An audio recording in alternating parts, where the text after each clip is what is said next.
Assalamualaikum warahmatullahi wabarakatuh. Bismillahirrahmanirrahim. Alhamdulillahirabbil alamin. Wa bihi nasta'inu ala umuri dunya waddin. Wassalatu wassalamu ala asrafil anbiya'i wal mursalin. Sayyidina wa maulana Muhammadin wa ala alihi wa sahbihi ajma'in amma ba'du. Kepada pemirsa dimanapun yang berada dan wabil khusus sahabat Ma'arif Gemar Ramadan. Yang pertama-tama marilah kita panjatkan puji syukur kehadirat Allah Subhanahu wa taala yang mana telah memberikan kita kenikmatan iman, Islam, ihsan sehingga kita masih diberi kesehatan dalam keadaan sehat walafiat. Salawat serta salam mari kita serahkan kepada junjungan Nabi Muhammad sallallahu alaihi wasallam. Semoga kita dapat syafaat di yaumil qiyamah. Allahumma amin.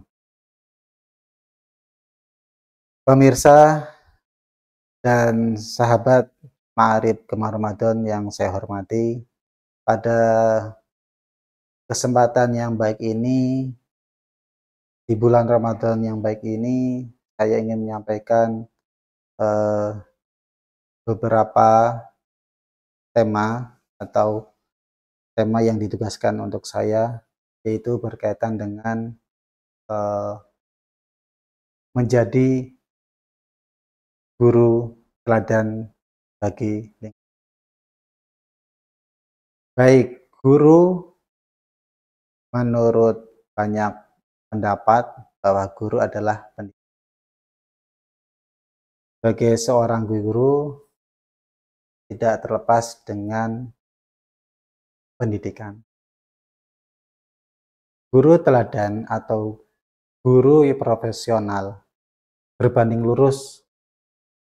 Seorang guru dikatakan memiliki profesional jika dapat menunjukkan sikap-sikap keteladanan, tidak hanya untuk siswanya tetapi juga untuk lingkungan sekitar. Kalau kita berbicara guru dalam perspektif Islam, tentu kita akan merujuk kepada Nabi Muhammad SAW. Seperti yang di dalam hadis disampaikan,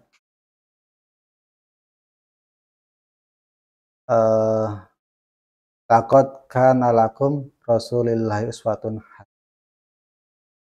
Jadi Nabi diutus ke muka bumi sebagai teladan, uswatun hasanah. Maka tidaklah mengherankan jika dikatakan bahwa guru merupakan profesi yang mulia.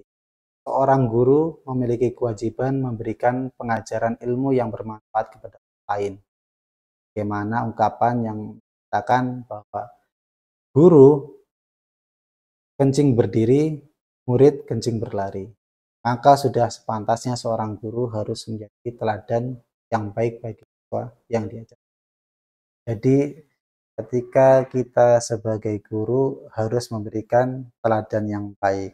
Tentu ketika seorang guru melakukan hal-hal yang tidak benar di mata siswa atau murid, maka akan ditiru. Sehingga perlu ada keteladanan sebagai seorang guru. Cara menjadi guru teladan ada banyak sekali. Yang terpenting adalah guru pintar atau guru profesional atau guru teladan harus mampu menciptakan karakter pembelajaran yang mengena di hati. Mengadakan pembelajaran yang kontekstual, mampu menjawab semua tantangan zaman. Adaptasi dengan perkembangan teknologi yang semakin maju. Mampu menunjukkan sikap disiplin dengan waktu. Dan mampu mengendalikan emosi sehingga tidak mengganggu proses mengajar. Jadi ada beberapa tips sebagai guru teladan atau menjadi guru teladan bagi. Yang pertama adalah bermental. Mengapa menjadi guru yang baik harus memiliki mental baja? Seorang guru harus mampu tampil di depan siswa dengan penuh percaya diri. Jadi ketika seorang guru punya karakter atau sifat bermental baja, berarti beliau sudah siap di seorang guru atau pendidik. Selain itu banyak sekali tantangan yang akan guru hadapi selama menjadi profesi ini. Sebagai contoh kecil, ketika pertama kali mengajar, guru tidak boleh terlihat nervous atau gugup di depan siswa. Dengan mental yang kuat, sekuat baja, guru dapat menyampaikan materi dan menjalankan tugas sebagai pengajar sekaligus pendidik dengan percaya. Ini sebuah bentuk tanda bahwa guru ketika mempersiapkan pelajarannya itu harus dengan persiapan yang matang.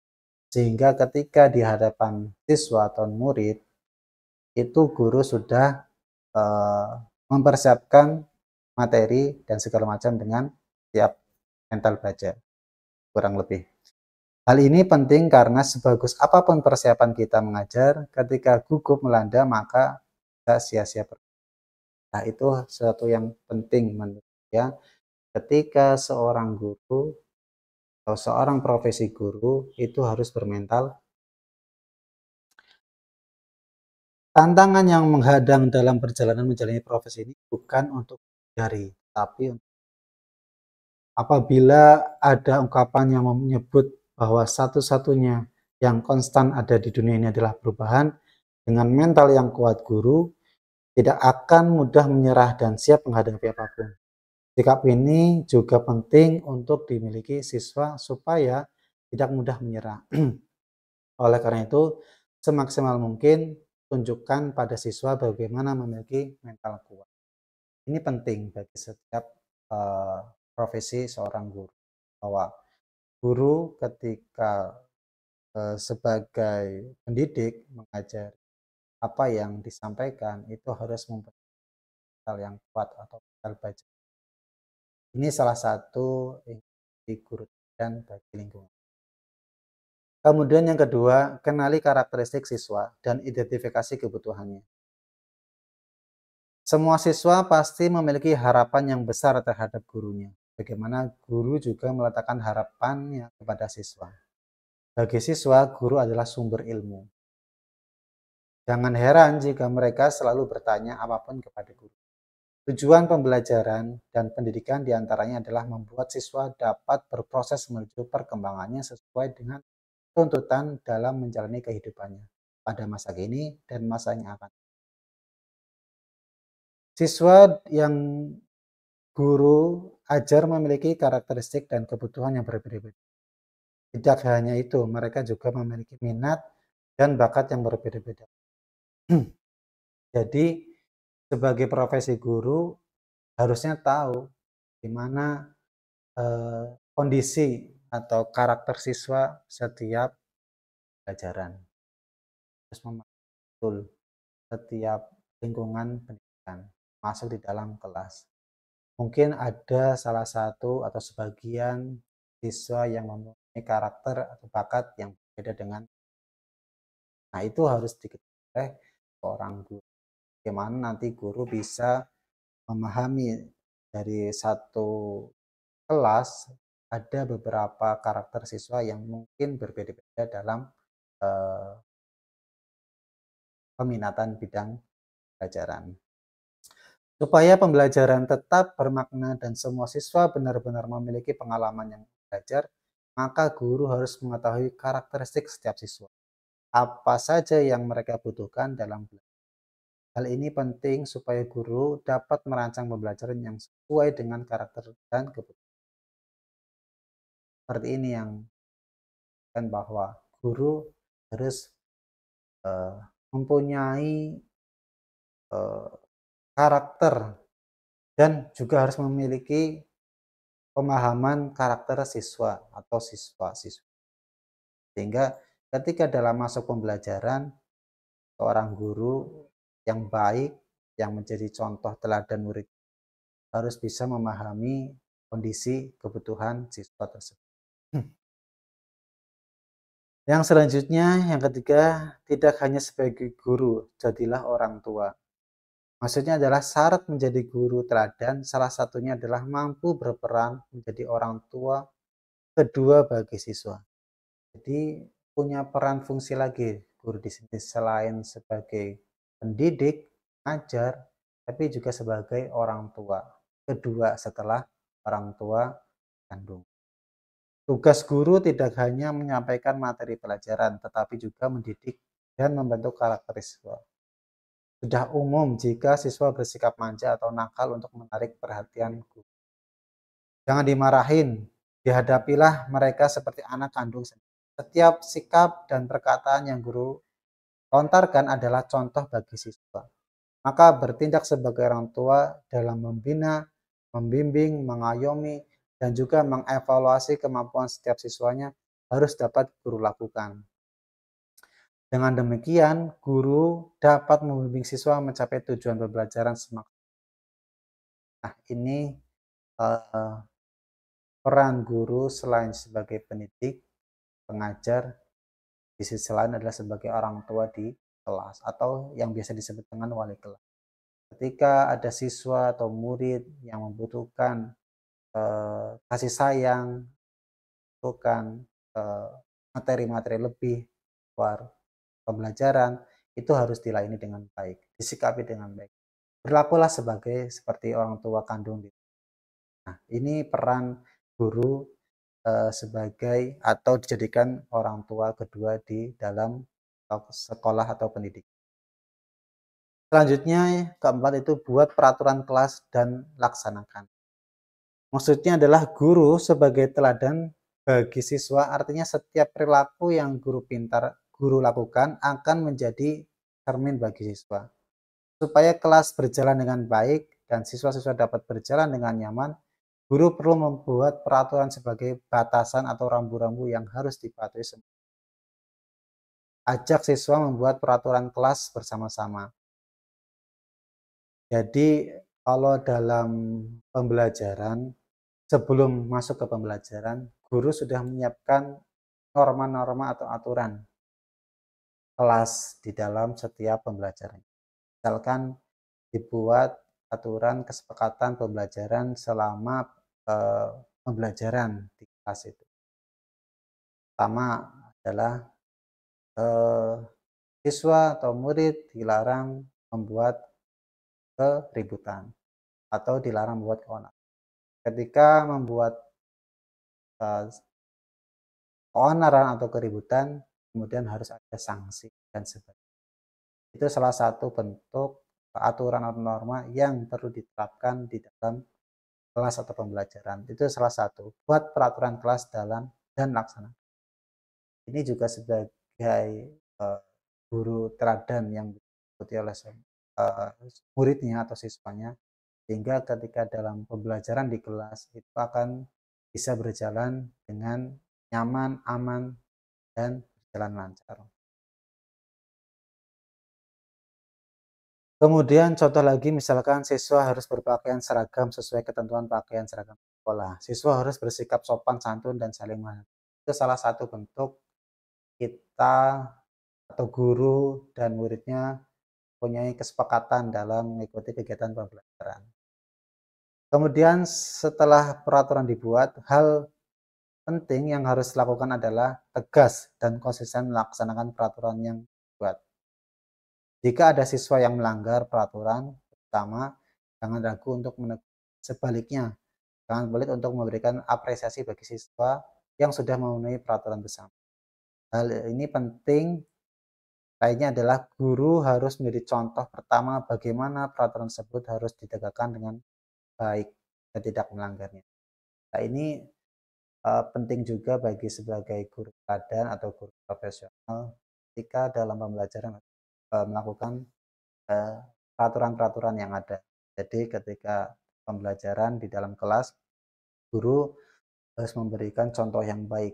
Ketika sudah ada peraturan dan dibuat kesepakatan bersama, tentu seorang guru harus memberi contoh yang baik. Ketika ada pelanggaran, diberi sanksi. Ketika tidak ada pelanggaran, tentu harus diberi apresiasi atau reward. Sehingga nanti guru dan murid itu akan berkesinambungan, saling mempercayai dengan aturan. Selanjutnya, yang kelima, berkomunikasi dengan baik. Perilaku guru teladan di sekolah lainnya adalah mampu berkomunikasi dengan siswa. Komunikasi yang baik akan memudahkan guru untuk mengetahui karakter dan kebutuhan siswa. Selain itu, guru juga akan lebih mudah dalam menyampaikan materi dan menanamkan karakter yang ingin diajarkan kepada siswa. Selain berkomunikasi dengan siswa, guru juga harus mampu berkomunikasi dengan orang tua siswa, teman sesama guru, dan pihak-pihak lainnya. Ini salah satu bentuk juga sebagai guru teladan ketika ingin tercapainya suatu pembelajaran, terus diperhatikan dengan adanya komunikasi antara siswa, murid, atau guru kelas, atau guru yang lain, atau guru atau orang tua wali murid. Itu biar ada terjalin komunikasi. Ketika di dalam kelas anak muridnya ternyata ada hal yang mungkin kurang pas, itu bisa disampaikan kepada orang tua. Atau bisa juga share kepada guru yang lain. Ketika ada siswa memang yang mungkin kelakuan atau sikap yang kurang pas di dalam pembelajaran. Atau sebaliknya ketika ada siswa atau murid yang memang punya prestasi, itu bisa dikomunikasikan dengan baik dengan orang tua wali murid atau dengan sebagai bentuk apresiasi terhadap murid dan siswa. Selanjutnya pandai menempatkan diri. Perilaku yang pantas ditiru dari seorang guru adalah mampu beradaptasi di segala situasi. Guru harus tahu kapan harus menjadi teman, orang tua, motivator, dan juga pemimpin bagi. Tunjukkan fleksibilitas peran dengan porsi yang seimbang dan tidak terlalu berlebihan. Hal ini berguna untuk membuat siswa merasa nyaman dan senang belajar bersama. Guru yang tidak pandai memposisikan diri akan membuat siswa merasa enggan dekat atau sebaiknya akan mengurangi rasa hormatnya kepada guru. Ini adalah salah satu bentuk juga sebagai guru teladan yang baik bagi lingkungannya, murid dan siswanya, itu adalah menempatkan diri, pandai memposisikan diri. Di mana di waktu lain kita sebagai guru yaitu mengajar dan mendidik, di satu sisi yang lain kita sebagai orang tua berarti penuh dengan perhatian, kasih sayang. Di satu sisi lain mungkin guru juga sebagai apa ya, teman-teman sharing cerita itu juga bisa diposisikan. Atau bisa juga sebagai partner ya, sama mungkin partner itu sharing begitu. Ada seorang murid atau guru kemudian bisa menjadi partner kerja dalam arti pembelajaran, itu salah satu bentuk untuk bisa menjadi guru teladan. Ketika seorang guru kemudian bisa memposisikan sesuai dengan kebutuhan murid atau siswa, itu akan menjadi kenyamanan pembelajaran, kemudahan pembelajaran dan murid. Juga kemudian juga sama dengan guru. Artinya ketika seorang guru, profesi guru itu bisa memposisikan mana satu sisi sebagai guru yaitu mendidik, kemudian mengajar, satu sisi sebagai orang tua, di satu sisi sebagai motivasi, memberi semangat, kemudian di satu sisi juga sebagai teman. Nah, itu akan menjadikan sebuah pembelajaran yang baik. Contoh perilaku baik di sekolah dan contoh teladan pasti sudah banyak guru yang ketahui. Yang perlu diingat adalah lakukan semua hal dengan tulus, ikhlas. Jadi eh, profesi guru itu bisa dikatakan mudah, bisa dikatakan sulit. Tergantung kepada individu masing-masing. Bagaimana kita menyikapinya sebagai pendidik, bagaimana kita menyikapinya sebagai pengajar, dan bagaimana kita menyikapinya kita sebagai orang tua. Disitulah peran guru, menjadikan guru teladan bagi seluruh siswa atau siswi atau lingkungan. Nah, dari berbagai poin yang sudah saya sampaikan, ini adalah beberapa tips menjadikan sebuah guru teladan bagi lingkungan. Bisa juga mungkin ada banyak tips atau poin-poin yang jadikan pembelajaran itu baik, pembelajaran itu nyaman, tujuan pembelajaran tercapai, itu banyak sekali, mungkin bisa dilihat dari referensi yang lain. Kalau dalam perspektif Islam, guru ya tentu tadi yang saya sampaikan di awal bahwa guru yang terbaik adalah menurut kacamata orang Islam tentu Nabi Muhammad SAW. Tadi yang saya sampaikan uswatun hasanah adalah dan baik. So, kalau kita melihat dan cara Nabi, banyak sekali yang bisa pada karakter, sifat, amanah, konah, kita semua peran. Tapi tidak mudah juga ketika kita uh, mempraktekkan di dalam banyak sekali guru-guru pada sekarang istilah guru kencing berdiri, kemudian siswa lari itu kan bagian dari contoh bahwa setiap tingkah laku guru, perilaku guru itu akan ditiru oleh murid. Guru berperilaku baik akan ditiru oleh murid. Guru yang berperilaku kurang baik, kurang sopan itu akan ditiru oleh murid. Itu juga dengan guru-guru yang lain. Sehingga guru teladan dan guru profesional itu harus dibentuk sejak dini. Jadi ada persiapan sebelum memasuki kelas, ada persiapan pembelajaran sebelum masuk ke kelas, segala sesuatunya harus dipersiapkan. Baik, mungkin itu saja yang bisa saya sampaikan. Terima kasih kepada pemirsa, kepada sahabat Ma'arif Gemar Ramadan. Semoga apa yang saya sampaikan bisa bermanfaat dan bisa berguna untuk. Sekali lagi saya ucapkan terima kasih. Assalamualaikum warahmatullahi wabarakatuh.